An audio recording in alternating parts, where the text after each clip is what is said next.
안녕하세요. 오늘도 사연살롱을 찾아주셔서 감사합니다. 여러분은 배우자에 대해 얼마나 알고 계신가요? 저는 결혼한 지 30년이 되도록 이 인간이 어떤 인간인지 모르고 살았어요.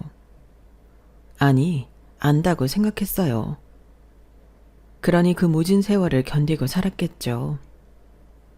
한 지붕 아래서 한 이불을 덮고 살았지만 이 인간이 얼마나 자신을 꽁꽁 숨기고 살았는지 저는 물론 딸아이도 이 인간의 이중적인 모습을 눈치채지 못한 채 살았네요. 결혼 30주년 기념일에 고작 10,000원짜리 팬티 3장 던져주는 남편이지만 그래도 우리 가족을 위해 헌신하고 사는 사람이라서 서운한 마음보다는 감사한 마음이 더 컸어요. 그런데 그런 제 가슴에 비수를 꼽을 줄 누가 알았겠어요. 사연을 적으려니 또다시 감정이 복받쳐 오르지만 최대한 감정을 추스르고 적어볼게요. 딸들은 배우자를 고를 때 자기 아빠와 비슷한 남자를 고르게 된다고 하잖아요. 저도 어느 정도는 그랬던 것 같아요. 제 친정아빠는 30년간 은행원으로 사셨어요. 지금이야 은행원이라고 하면 직업 좋다는 말들을 하지만 저희 아빠가 그 일을 시작할 때만 해도 박봉에 시달리는 그저 그런 직업에 불과했어요. 엄마는 늘 깨알같이 가계부를 적어가며 얼마 안 되는 남편 월급을 쪼개 살림을 살았고 은행에서 실적을 올려야 할 때면 사돈의 팔촌까지 전화를 돌려가며 남편을 위해 자존심을 팔아야 했어요. 그렇게라도 해서 남편 실적을 채울 수만 있다면 남한테 싫은 소리 듣는 것쯤이야 아무것도 아니라고 생각하셨죠. 영자야, 요즘 어떻게 지내니? 예, 너 또 부탁하려고 전화한 거지? 그런 거라면 길게 얘기 안 해도 돼. 나 아무것도 안 해줄 거니까. 너도 참 뻔뻔하다.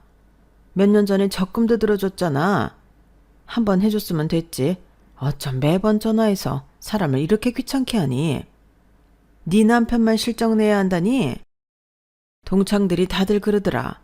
너한테 전화 오면 덜컥 겁부터 난다고.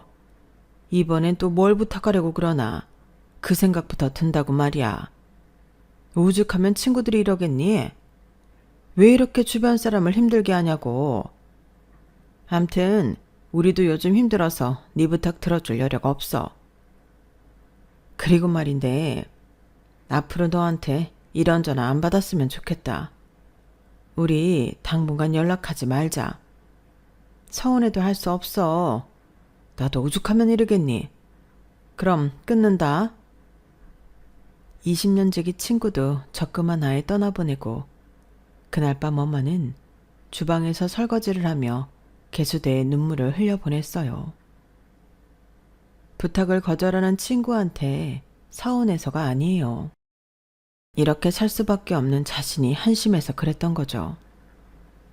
언젠가 엄마가 그러시더라고요.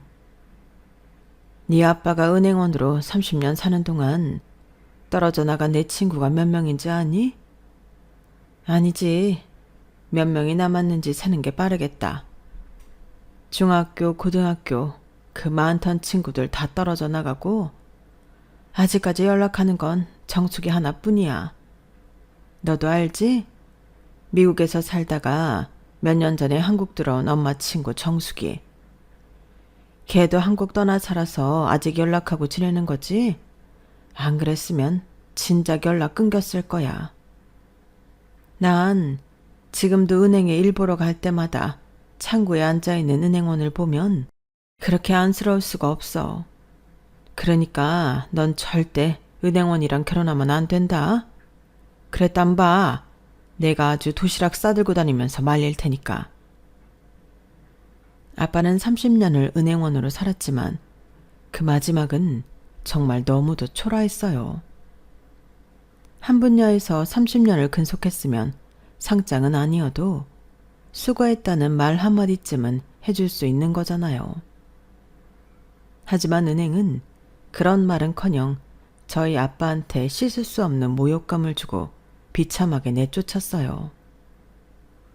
정리해고 대상에 올랐지만 제가 결혼을 앞두고 있던 터라 아빠는 어떻게든 책상을 지키려고 하셨고 은행은 그런 아빠를 무슨 수를 써서라도 내쫓으려 했거든요.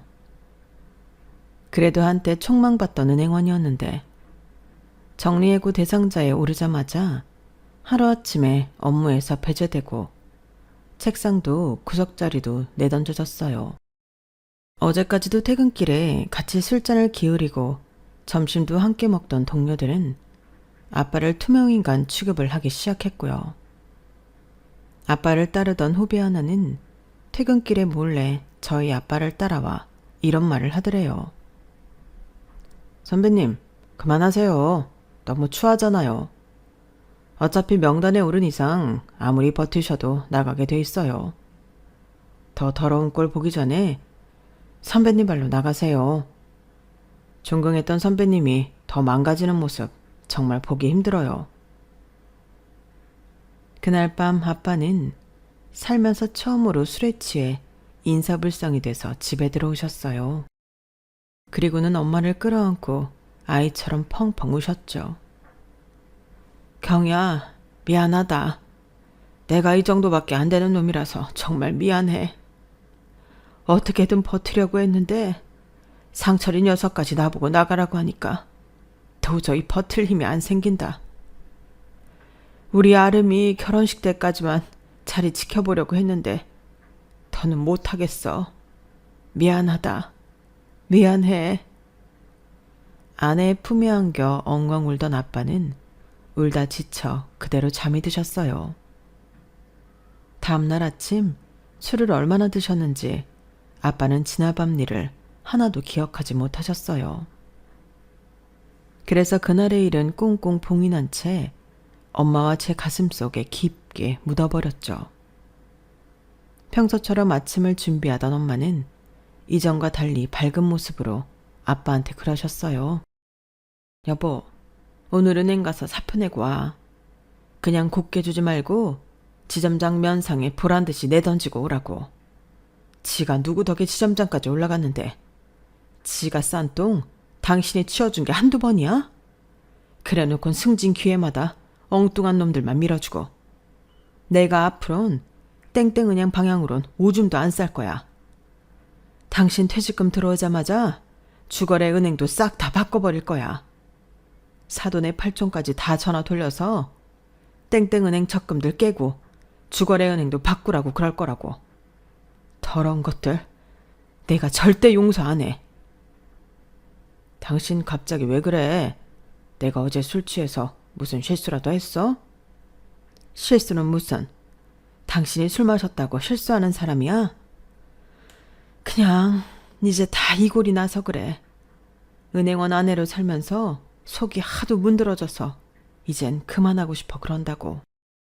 그러니까 이참에 당신 은행 그만두고 아름이 결혼 전에 우리 식구 가족여행이라도 다녀오자. 당신 은행 다니는 동안 남들 피서갈 때 한 번도 여행 가본 적 없잖아. 월초, 월말, 연초, 열말. 이제 그런 걱정 없이 우리도 남들 쉴 때 쉬고 놀 때 놀면서 사람답게 살아보자고. 30년 죽어라 이랬으면 당신 그럴 자격 충분해. 다른 사람이 인정 안 해도 내가 인정해. 당신 정말 열심히 살았어. 내 남편이지만 정말 장하고 존경해. 결국 엄마는 참았던 눈물을 쏟았어요. 35년을 부부로 살아온 부모님은 그렇게 서로를 위로하며 위기의 순간에 부부애를 과시했어요. 인생의 동반자이자 세상의 유일한 내 편. 그게 바로 부부라고 말하듯이 말이죠. 아빠가 회사를 그만두고 2달 뒤 저는 결혼식을 올렸어요. 아빠가 다니시던 은행 사람들한테는 따로 청첩장도 돌리지 않았는데도 어떻게들 알고 10명이 넘는 동료들이 찾아와 주었더라고요. 아빠랑 친했던 상철 대리님이 동료들한테 단체톡을 돌리셨다나 봐요. 예식장에 찾아와 주신 아빠의 옛 직장 동료들은 신부 대기실에 찾아와 하나같이 이런 말씀을 하셨어요. 처음 은행에 입사해서 많이 서툴고 힘들던 시절 저희 아빠한테 도움을 많이 받았다고요. 그래서 다른 건 몰라도 딸내미 결혼식만큼은 꼭 참석하고 싶었다고 말이죠. 그 말을 들으면서 어쩌면 이분들의 감사 인사가 아빠의 훈장이 아닐까 하는 생각을 했어요. 결혼식이 끝나고 아빠한테 이 얘기를 전해드렸더니 그래도 30년간의 은행원 생활이 헛되진 않은 것 같다시며 모처럼 환하게 웃으셨어요. 제가 남편을 선택한 이유는 바로 우리 아빠랑 닮은 구석이 많기 때문이었어요. 솔직히 융통성은 좀 떨어지고 인물도 그리 뛰어나지 않지만 뚝심도 있고 자기 일에 최선을 다하는 성실한 사람이었거든요.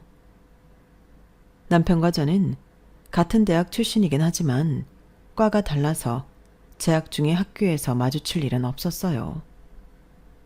게다가 나이 차이도 나서 더더욱 그랬죠. 남편은 홀어머니 밑에서 자란 장남이라 책임감이 남달랐어요. 어릴 때부터 아버지 대신 자신이 집안의 가장 노릇을 해야 한다는 강박관념에 사로잡혀 있어서 허튼 말 쓸데없는 행동, 사치를 최대의 적인 것처럼 생각하고 살았어요. 밑으로 여동생이 둘 있는데 둘 다 오빠 말이라면 껌뻑할 정도로 집안에서는 무서운 오빠이기도 했죠. 그런 남자가 저랑 소개팅을 하면서 얼마나 떨었는 줄 아세요? 음료 주문을 할 때 이름도 잘못 부를 정도로 무척이나 긴장을 하더라고요. 그때는 남편의 그런 모습이 보기 좋았어요. 사람이 순수해 보이고 미련하다 싶을 정도로 정직해 보였거든요. 별 의미 없는 제 질문 하나하나에 성의껏 대답을 하는 모습을 보니 꼭 평소 아빠를 보는 것 같더라고요. 소개팅 자리에서 이런 말을 해도 되는지 모르겠지만 그래도 솔직하게 말할게요. 저희 집에는 저를 제외하고 여자만 셋이에요. 아버지가 저 10살 때 돌아가셔서 어머니 혼자 저랑 여동생 둘을 키우셨거든요. 주위에서 그러는데 여자들은 홀어머니에 여자 형제 많은 집은 쳐다도 안 본다고 하던데 아름 씨도 그런가요? 솔직히 평소 그런 생각을 해본 적도 없어서 선뜻 대답을 할 수 없었어요. 그런데 저의 그런 행동을 남편이 오해했던 모양이에요. 역시 그런가 보네요. 그럼 우리 차 마시고 바로 일어나요. 먼저 말하길 잘한 것 같네요. 그게 아니라 저는 지금까지 살면서 한 번도 그런 생각을 해본 적이 없어요. 바로 대답 못해서 오해를 하시는 것 같은데 전 상관없을 것 같은데요. 그 말에 남편은 이제야 한시름 놓겠다는 표정으로 숨을 몰아쉬며 환하게 웃더라고요. 그게 그렇게 한바구음을 지을 정도로 대단한 일인가 싶었지만 사람마다 중요하게 생각하는 부분이 있는 거니까 그러려니 했어요. 대학을 졸업하고 바로 7급 공무원 시험에 합격한 남편은 정부 세종청사에서 근무하고 있었어요. 본가가 서울이라서 혼자 세종시에 내려가 살고 있었죠. 이번 소개팅은 남편과 같은 부서에서 근무하는 동료가 주선한 건데 그분이 제 친구 오빠거든요. 제가 연애도 않고 집과 직장만 오가는 몸이 건조한 생활을 하자 친구가 특별히 자기 오빠한테 부탁을 한 거였죠. 그러니 직장도 사람 됨됨이도 어느 정도 검증이 된 사람이기도 했어요. 제 나이가 20대 후반이었고 남편이 30대 초반이라서 단순히 연애만을 목적으로 만들어진 자리는 아니었죠. 둘 다 당장 결혼을 해도 이상하지 않을 나이였으니까요. 그날 소개팅 이후 우리는 서울과 세종시를 오가며 만남을 가졌고 서로에게 어느 정도 확신이 있던 터라 바로 사귀게 되었어요. 저희 부모님도 남편 직업이 7급 공무원이라고 하자 괜찮은 사람 같으면 잘 만나보라고 하셨고요. 아무래도 공무원이라는 직업이 타 직업군에 비해 안정된 직업이라서 부모님께서는 마음이 놓이셨던 모양이에요. 사귀기 시작하고 얼마 안 됐을 무렵 남편은 굳이 저희 집에 인사를 오겠다고 하더라고요. 우리 부모님한테 인사를 하겠다고? 갑자기 왜? 이제 정식으로 사귀기로 했는데 양가 부모님께 인사는 해야지. 그래야 부모님도 안심하실 거 아니야. 왜? 부모님께 나 소개하기 싫어? 그런 게 아니라 괜히 앞서 나가실까봐 걱정돼서 그렇지. 우리 아빠 자기만큼이나 융통성 없고 진지한 사람이란 말이야. 분명히 자기가 우리 집에 가면 그 순간부터 머릿속으로 결혼식은 언제 올려야 하나 그 생각부터 하실걸? 그래? 왠지 아버님이랑 나랑 잘 통할 것 같은데? 그럼 더더욱 빨리 만나 뵙고 인사드려야겠네. 아버님이 땡땡은행에 다니신다고 그랬지. 나도 공무원 시험 잘 안 됐으면 땡땡은행에 원서 넣어보려고 했었는데 잘하면 아버님 부하 직원이 될 뻔했네. 남편은 벌써부터 저희 아빠랑 뭔가 통하는 것처럼 친근하게 느끼는 것 같았어요. 저희 아빠도 그렇고 남편도 그렇고 솔직히 직장 안에서 그리 호감형은 아니거든요. 일은 잘하지만 융통성이 없고 너무 원리 원칙주의라서 곁에 있는 사람들이 많이 답답해하고 불편해하는 타입이니까요. 그런 두 사람이 만나게 된다니 솔직히 저도 조금은 기대가 되더라고요. 서로를 보면 마치 거울 치료를 하는 것 같은 기분이 들지 않을까 하는 생각도 들었고요. 부모님께 남자친구가 인사를 드리고 싶어 한다고 하자 무척이나 반기셨어요. 특히 저희 아빠가 무척이나 흡족해 하셨죠. 인사를 오겠다는 건 그만큼 자기 자신한테 자신도 있고 교제를 하는 데 있어 가벼운 마음은 아니라는 의미 아니겠니? 젊은 사람이 생각이 참 반듯하네. 그래, 쇳불도 당김에 빼라고 당장 이번 주에 오라고 그래. 어차피 보기로 한 거 시간 끌 거 뭐 있겠어? 여보, 그래도 그쪽 사정도 있는 건데 먼저 물어보고 정하지 그래요. 서울도 아니고 세종시에 산다는데. 모르는 소리. 모르긴 해도 그 친구도 이번 주 주말에 찾아올 생각을 하고 있었을걸. 자기 입으로 말했을 때는 이미 준비가 돼 있다는 의미기도 하니까. 아름아, 당장 전화해서 물어봐라. 내 말이 맞는지 틀린지. 아빠는 모처럼 신이 나서는 싱글벙글 하셨어요. 방에 들어와 남편한테 전화를 했더니 대뜸 이번 주말에 가도 되냐고 그러는 거 있죠. 누가 닮은 것 아니랄까봐 생각하는 것도 두 사람이 똑같더라고요. 그 주 주말 남편은 점심때쯤 저희 집에 도착했어요. 아빠도 그렇고 남편도 그렇고 술을 안 좋아하기 때문에 함께 점심을 먹고 차를 마시며 이야기를 나누었어요. 성격도 비슷하더니 취향이며 바둑을 좋아하는 취미까지 같아서 저녁 시간이 될 때까지 두 사람은 몇 판이나 바둑을 두었어요.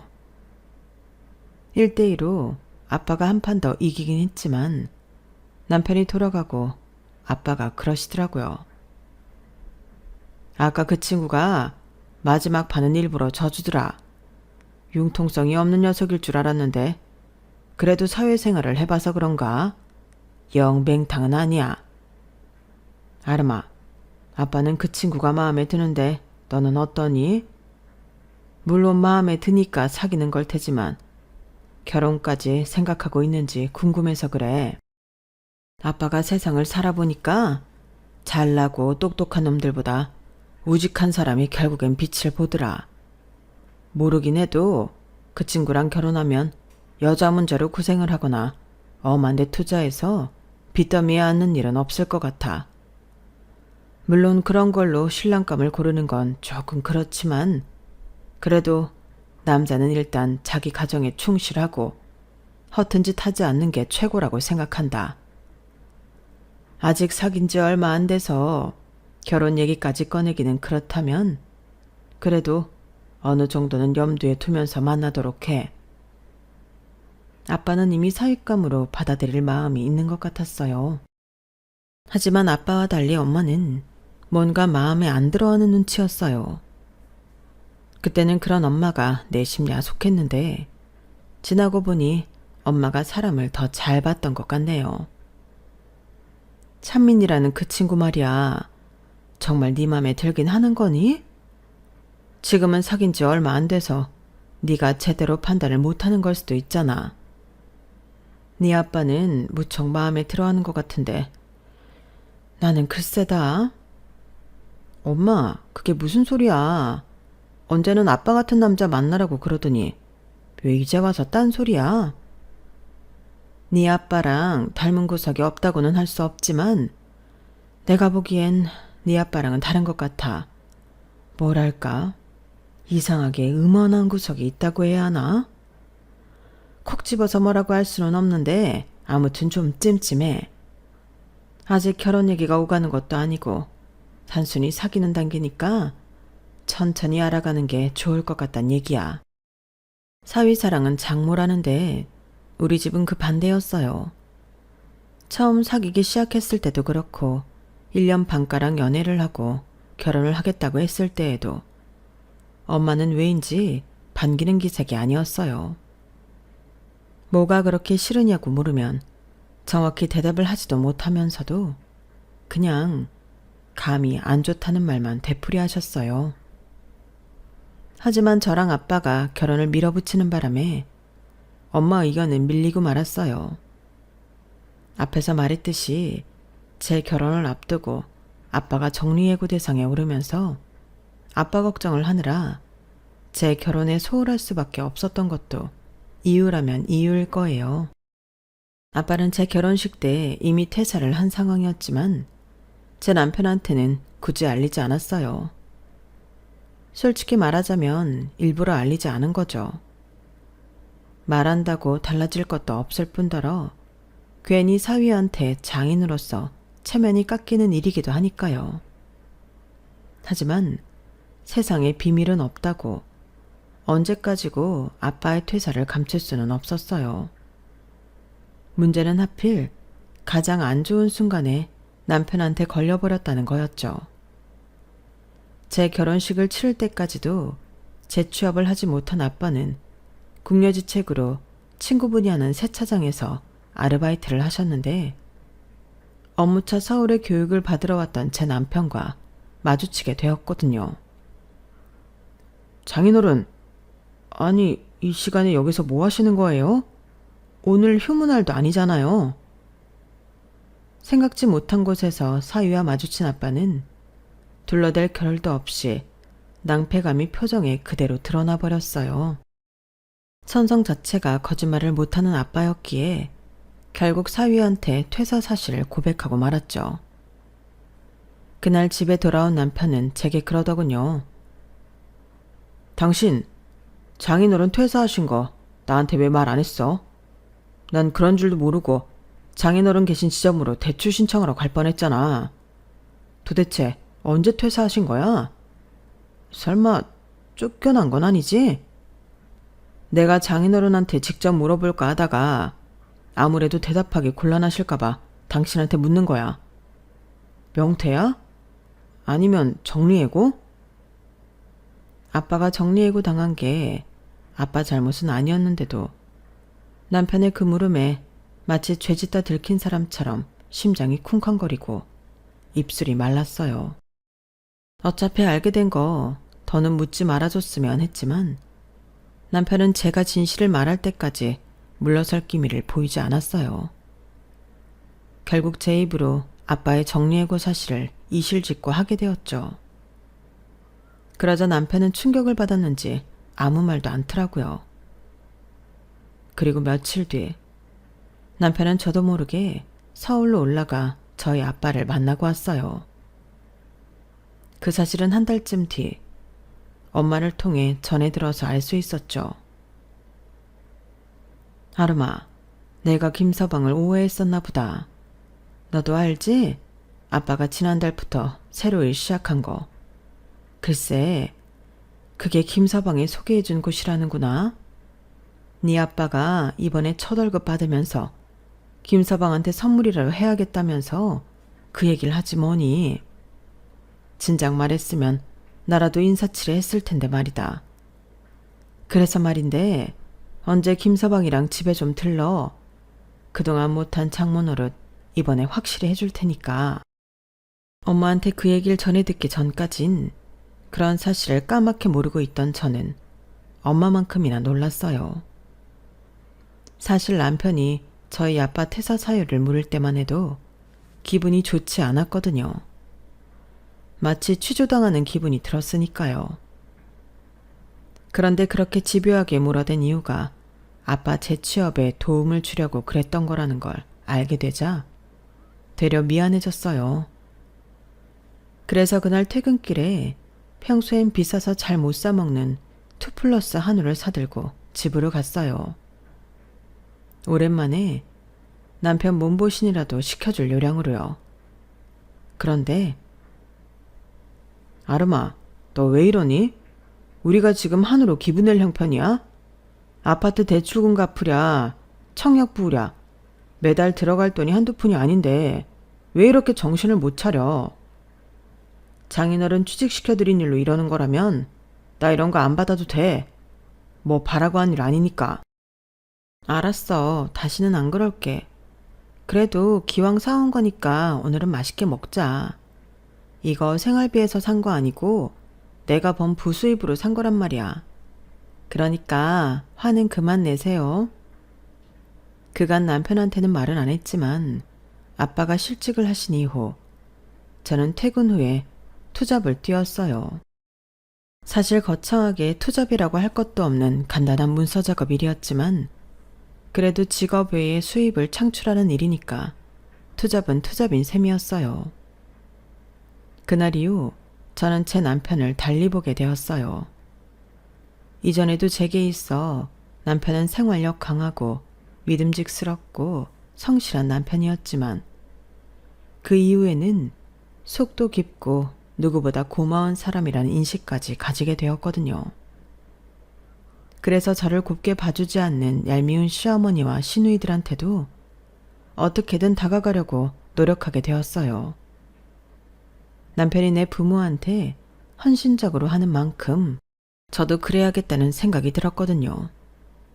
하지만 이런 결심을 매번 수포로 돌아가게 할 만큼 저희 시댁 식구들은 저희 부부한테 골칫거리였어요. 어머님은 벌이는 얼마 안 되시면서 남들 하는 건 다 하고 살고 싶어 하는 분이셨고 두 시누이는 일 안 하고 돈 많은 남자 몰아서 인생 역전하는 게 지상 최대의 과제인 것처럼 생각하는 사람들이었거든요. 저런 집에서 어떻게 내 남편 같은 사람이 나왔을까 의아할 정도로 남편과는 완전 다른 사람들이었죠.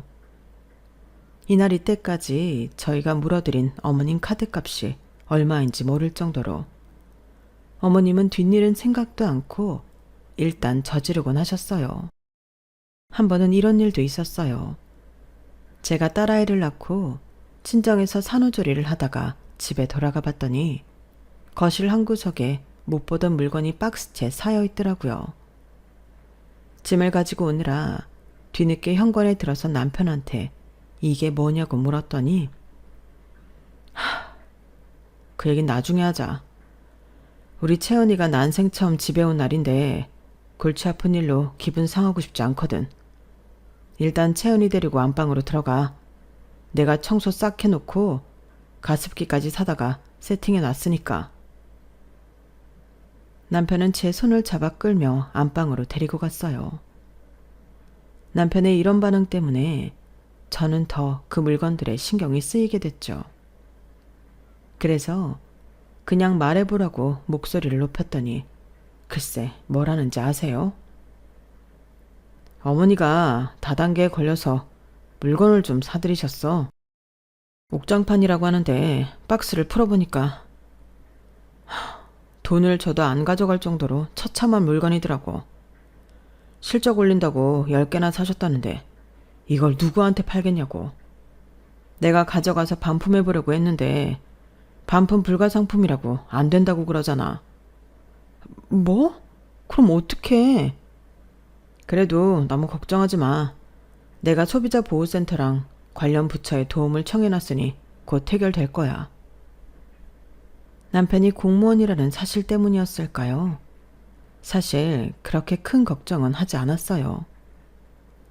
이후 남편한테 일의 진행을 물었더니 잘 됐다고 했고 저도 그렇게 알고 있었죠. 그런데 신우이가 전화해 대뜸 그러지 뭐예요. 언니, 이번에 언니 달리 봤어요. 난 언니 성격에 이혼한다고 난리칠 줄 알았는데 어떻게 그걸 참아요? 사실 말이 났으니 말이지 이날 이때까지 오빠가 엄마 때문에 돈 날린 게 한두 번이 아니거든요. 오빠야 자식이니까 그러려니 하지만 언니는 따지고 보면 남인데 그걸 참아주다니 정말 대단해요. 이번에도 좀 심하긴 했죠? 800이 누구 집 개 이름도 아니고. 아가씨, 그게 무슨 소리예요? 내가 참은 건 뭐고 800은 또 뭐예요? 그러자 수화기 너머로 들리던 신우의 목소리가 일순 잠잠해졌어요. 혹시 그거 옥장판이라고 얘기하는 거예요? 그거라면 그이가 잘 처리됐다고 했는데 아닌가요? 그러자 신우이는 짜증을 확 내더니 그러는 거예요. 아이씨 뭐야. 잘 됐다더니 말 안 한 거였어? 언니, 이 얘기 나한테 들은 건 비밀로 해야 돼요. 알았죠? 실은 그 돈 오빠가 대신 물어줬어요. 엄마가 잘못한 건 사실이지만 그렇다고 자식이 돼서는 부모를 신용불량자 만들 수는 없잖아요. 그러니까 잘 됐다는 남편의 말은 시어머니 일을 우리 돈으로 잘 처리했다는 얘기였던 거예요. 그날 밤 퇴근하고 돌아온 남편한테 그 일을 따졌더니 대뜸 그러더라고요. 당신 출산하고 얼마 안 돼서 힘들 텐데 이런 일로 힘들게 하고 싶지는 않았어. 나도 잘 처리될 줄 알았는데 이게 그렇게 간단한 일이 아니더라고. 업주는 이미 사업 철수하고 해외로 뜬 뒤라서 보상받기 힘든다는 얘기를 들었거든. 그래도 경찰에 신고를 해뒀으니까 업주가 차후에라도 입국하면 바로 잡을 수 있을 거야. 여보, 우리 돈 800이 어떻게 안 돼. 그러니까 나 믿고 조금만 기다려줘. 알았어. 암튼 업주가 한국에 입국하면 그때는 돈 받을 수 있긴 한 거지? 평생 전 세계를 떠돌지 않는 이상 한 번은 들어오게 될 거야. 그러니까 그 돈은 적금 들어놨다 생각하고 기다리자. 속에서는 천불이 났지만 일단은 남편 말에 따르기로 했어요. 저라고 생돈 800이 날아갔는데 왜 안 아까웠겠어요. 그 돈은 남편 혼자 번 돈도 아니고 임신 8개월까지 직장생활 해가며 저도 함께 모은 돈인걸요. 며칠 뒤 친정엄마가 반찬을 싸들고 집에 오셨길래 그 얘기를 했더니 엄마가 그러시는 거예요. 그래도 김서방한테 너무 뭐라고 하지는 말아라. 너도 너지만 본인 속은 오죽하겠니? 네 시어머니는 밉지만 그래도 김서방 생각하면 참아야지 어쩌겠어. 네 아빠 은행에서 나오고 지금 회사에 들어갈 수 있었던 건 누가 뭐래도 김서방 덕분 아니니? 그 덕에 너도 우리 걱정 안 하고 살 수 있는 거고. 일단 김서방 말대로 돈 묻어뒀다 생각하고 잊어. 그게 편해. 내 편을 들어줄 줄 알았던 엄마는 의외로 제 남편 마음부터 헤아리려 하셨어요. 아빠가 사위 덕에 재취업을 하신 뒤로는 늘 이런 식이었죠. 그래도 엄마 말이 틀린 것 같지 않아서 저도 그 일은 마음에서 접으려고 했어요. 30년을 남편과 살아오면서 크고 작은 일들이 얼마나 많았겠어요. 특히 저희 시어머니는 돌아가시는 그날까지도 우리 부부 속을 엄청 썩이셨어요. 잊을만 하면 돈 사고를 치셨거든요. 지인들과 함께 개를 들면 갯돈을 뜯기고 새로운 일을 시작하면 어김없이 다단계나 사기에 연루된 일이고 남자를 만나면 하나같이 꽃뱀에 가까운 놈들이니 따지고 보면 어머님 인생도 어떤 면에선 참 기고했어요. 어머님만 사고를 치면 그래도 낫겠는데 두 시누이는 또 얼마나 우리 속을 썩였게요. 큰 시누는 보는 눈이 없는 건지 매번 이상한 놈들만 만나서 야밤에 연락받고 경찰서로 달려간 게 한두 번이 아니었어요. 그러다 30을 앞두고 결혼을 했는데 반년도 못 살아 사니 못 사니 난리를 치다가 결국 1년도 안 돼서 이혼을 하게 되었죠. 그 후로도 남자 문제로 시끄러웠는데 지금은 재혼해서 베트남 호치민에서 살고 있어요. 작은 시누이는 그나마 속을 덜 썩인 축에 속해요. 자기 언니처럼 남자 문제로 힘들게 하지도 않았고 어머님처럼 돈 문제로 우리를 괴롭히지도 않았으니까요. 다만 성격이 어두워서 사람들과 잘 사귀지 못하고 늘 혼자 지낸다는 게 문제였죠. 그러다 보니 취직할 때도 얼마나 힘들었나 몰라요. 다행히 작은 회사에 격리로 들어가서 자기 밥벌이는 하고 사니 다행이긴 했죠. 30년이란 시간이 흐르는 동안 남편은 정말 한결같이 가정에 충실하고 든든한 가장이자 아빠로 살았어요. 제 친정 아빠가 세상을 떠나셨을 때도 남편은 상주 노릇을 해주었고 저희 엄마가 요양원에 들어갈 때도 남편이 저를 대신해 모든 수속을 다 밟아주었어요. 그래서 조금도 의심을 하지 않았어요. 내 남편의 본 모습에 대해서는요. 남편과 살면서 특별히 기념일을 챙기고 산 적은 없었어요. 그럴 형편도 아니었고 무엇보다 언제 어떤 일이 터질지 모르기 때문에 가급적 덜 필요한 지출은 막아야 했거든요. 그러다 보니 결혼 30주년이 되었어도 큰 기대는 하지 않았어요. 남편 선물로 구두를 준비하긴 했지만 어디까지나 겸사겸사였어요. 구두가 낡아서 사야 했고 마침 결혼 30주년 기념일이 가까워서 날을 맞춰 전해주는 것뿐이었죠. 그러니 남편한테 선물 받을 생각은 애초에 하지도 않았어요. 그런데 그날 퇴근하고 돌아온 남편이 제게 검은 봉지를 건네는 거예요. 그래도 명색이 결혼 30주년인데 그냥 넘어갈 수가 있어야지. 사이즈가 맞나 모르겠네. 남편이 건넨 검은 봉지에는 작은 박스가 들어있었고 그 안에는 팬티 3장이 들어있었어요. 평생 남편한테 선물을 받아본 적이 없어서 그런가 팬티 3장에 뭉클하더라고요. 20대에 만나서 50대 후반이 되기까지 기념일 한번 챙길 여력 없이 부모, 형제 인생까지 책임지면서 우리 부부는 정말 열심히 살았거든요. 하지만 뭉클함도 잠시 사이즈를 보고는 현실적인 생각이 들더라고요. 사이즈가 저한테 작았거든요. 그래서 다음날 사이즈 교환을 하러 가는데 가게 앞에 놓인 매대에 떡하니 써있는 거예요. 3장에 10,000원. 사실 가격 따윈 상관없었지만 그래도 제 눈으로 남편이 준 선물이 떨이 상품이라는 걸 확인하고 나니 기분이 좋지만은 않았어요. 그래도 어쩌겠어요. 딸아이 결혼도 있고 앞으로 돈 들어갈 일이 한둘이 아닌데 이 정도도 감지덕지했죠. 그런데 얼마 뒤 남편이 그러는 거예요. 자식 결혼에 왜 부모가 돈을 내줘야 돼? 이제 부모로부터 독립할 나이도 됐으니 혼수는 채은이 돈으로 하라고 해.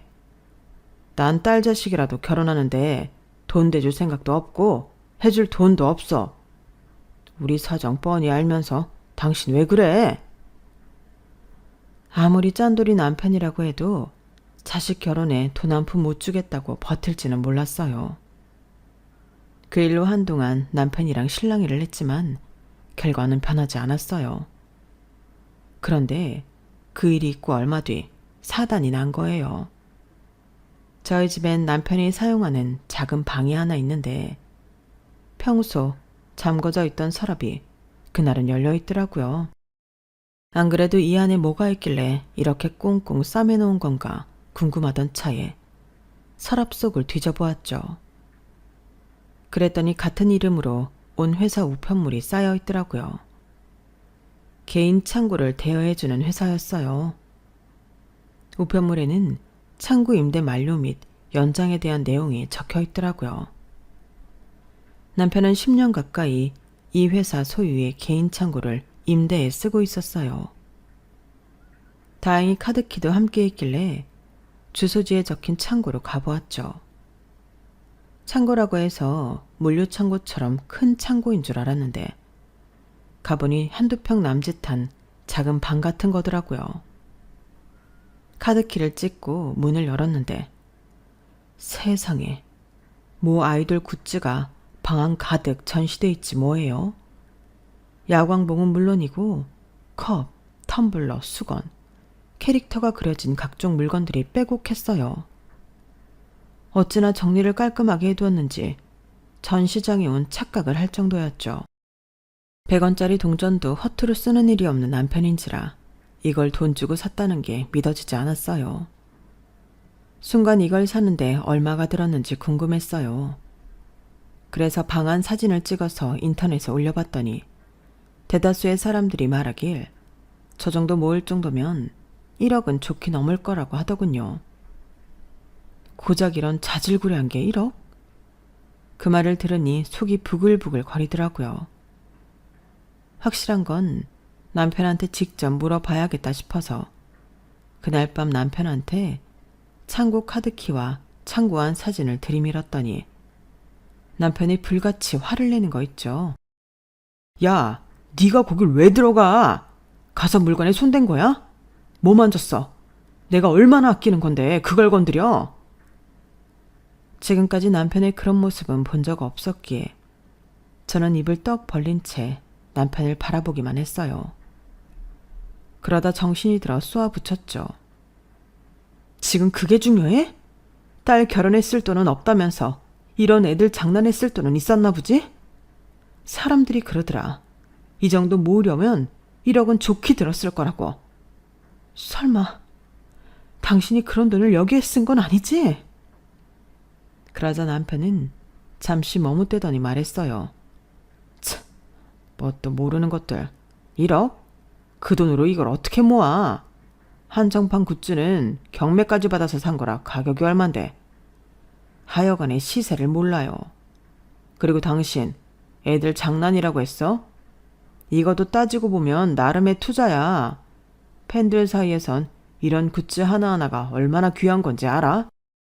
내가 모은 것 중 몇몇은 지금이라도 당근에 내놓으면 곱절을 주고 사겠다는 사람도 널렸다고. 아니, 비단 가격이 문제가 아니야. 암흑 같은 내 인생을 밝혀준 애들이라니까. 그러니까 이건 단순히 굿즈가 아니라 내 인생의 은인이나 마찬가지야. 잘 알지도 못하면서 천박하게 돈으로 따질 생각만 하다니. 이래서 당신은 안 되는 거야. 완전 반 미친 사람처럼 떠들어대는데 이 사람이 아는, 내가 아는 그 짠돌이 남편이 맞나 싶었어요. 결국 그날 남편을 통해 그간의 지출 내역을 들을 수 있었고 그 금액은 제가 생각했던 것 이상이었어요. 굿즈를 비롯해 아이돌한테 선물한 조금 금액까지 합하면 총 금액이 1억이 훌쩍 넘었거든요. 그런데 웃긴 건 그 다음이었어요. 말이 났으니 말인데 채연이 결혼식 말이야. 어쩌면 나는 참석 못할지도 모르겠어. 그때 방콕에서 콘서트가 열릴지 모른다는 얘기가 있어서 말이야. 컴백 무대라서 이번만큼은 꼭 가야 돼. 지금 해체 얘기도 있어서 마지막 콘서트가 될지 모른다고. 뭐? 이 인간이 미쳤나? 지금 딸 자식 결혼식에 빠지고 아이돌 콘서트 가겠다는 거야? 당신 제정신이야? 당신 내가 아는 김찬민 맞아? 100원짜리 동전 안에 벌벌 떤던 그 사람 맞냐고. 여보, 제발 정신 좀 차려. 나 멀쩡해. 그리고 지금까지 당신이 나를 어떻게 봐왔는지 모르겠지만 난 처음부터 지금의 내 모습이었어. 효자 아들, 아들 같은 사위, 가정밖에 모르는 남편이자 아빠. 그건 다 당신이 만들어낸 허상이라고. 날 마음에 안 들어하던 장모님이 장인 취업 도와주니까 나를 아들아들 하셨잖아. 솔직히 난 그것도 마음에 안 들었어. 내가 왜 자기 아들이야? 난 그저 장인이 실업자가 되면 우리 함께 기댈까봐 그게 두려워서 자리를 알아봐 준 것뿐이라고. 애초에 내 부모한테도 일말에 정이 없는 내가 장인 장모 생각을 하겠어? 어림도 없지. 인생은 독고다이야. 나 외엔 아무도 믿을 필요 없고 유의할 필요도 없는 거라고. 그러니까 당신도 똑똑히 알아둬. 앞으로도 나한테 기댈 생각 말고 스스로 살아갈 생각하라고. 난 퇴직하면 그날로 내 인생 찾아 떠날 거니까. 당신은 당신 인생 살아. 지금까지 나 할 만큼 하고 살았잖아. 더는 내 부모 형제며 당신이랑 딸 자식 때문에 시살리며 살고 싶지 않아. 퇴직하면 매달 나오는 연금으로 내가 좋아하는 아이돌 덕질도 실컷 하고 먹고 싶을 때 먹고 자고 싶을 때 자면서 내 마음대로 살 거라고. 그러면서 남편은 퇴직 후 자신이 받을 연금에 내 몫은 없는 거라며 저는 저보고 알아서 살아가라고 했어요. 결혼 30년 만에 알게 된 남편의 진심 앞에서 저는 망연자실할 수밖에 없었어요. 그동안 자기 가족들 뒷바라지하고 살 땐 가족은 공동체라고 떠들던 인간이 자기 연금은 자기 몫이라고 못 박는 거 보니까 정남이가 떨어지더라고요. 그래서 이혼을 결심하게 되었어요. 나는 나, 너는 너라고 생각하는 인간과 더 살아봐야 좋을 게 없을 것 같았거든요. 결국 딸아이 결혼식도 올리기 전에 이혼 소송부터 시작한 저는 6개월가량 이어진 소송 끝에 재산 분할과 약간의 위자료, 그리고 앞으로 받게 될 남편의 공무원 연금 중 반을 받게 되었어요. 당연히 남편은 안 된다고 길길이 날뛰었죠. 자기가 이래서 받게 되는 연금인데 왜 저한테 반이나 줘야 하냐고요. 그동안 우리 부부가 공동으로 이룬 재산에서 자기 부모 형제들한테 들어간 돈이 엄청나다는 건 전혀 고려하지 않은 채 말이죠. 결혼을 앞둔 딸아이한테는 미안했지만 그래도 이게 최선인 것 같았어요. 결국 남편은 딸아이 결혼식에 오지 않았어요. 아이돌 콘서트가 없었음에도 말이죠. 지금 이렇게 제가 살아온 일을 적다 보니 그때 일이 떠올라 또 화가 치밀지만 오늘을 기점으로 털어버리려고 해요. 그래야 저도 살 수 있을 것 같거든요. 어리석은 남편은 지금까지 자신이 잘해오고도 마지막을 엉망으로 만들었지만 저는 그러지 않을 생각이거든요. 저는 내 인생도 챙기면서 딸아이의 엄마로, 내 사위의 장모로, 3개월 뒤면 태어날 손주의 외할머니로 끝까지 성실하게 살아날 생각입니다. 모든 게 그렇겠지만 내 인생의 시작만큼 끝도 중요한 거니까요. 지금까지 제 사연을 들어주셔서 감사합니다. 항상 많이 행복하시고 많이 건강하세요. 여러분, 사연 댓글에 응원과 현명한 조언 부탁드려요. 좋아요와 구독은 저에게 큰 힘이 됩니다. 오늘도 좋은 일 가득하세요.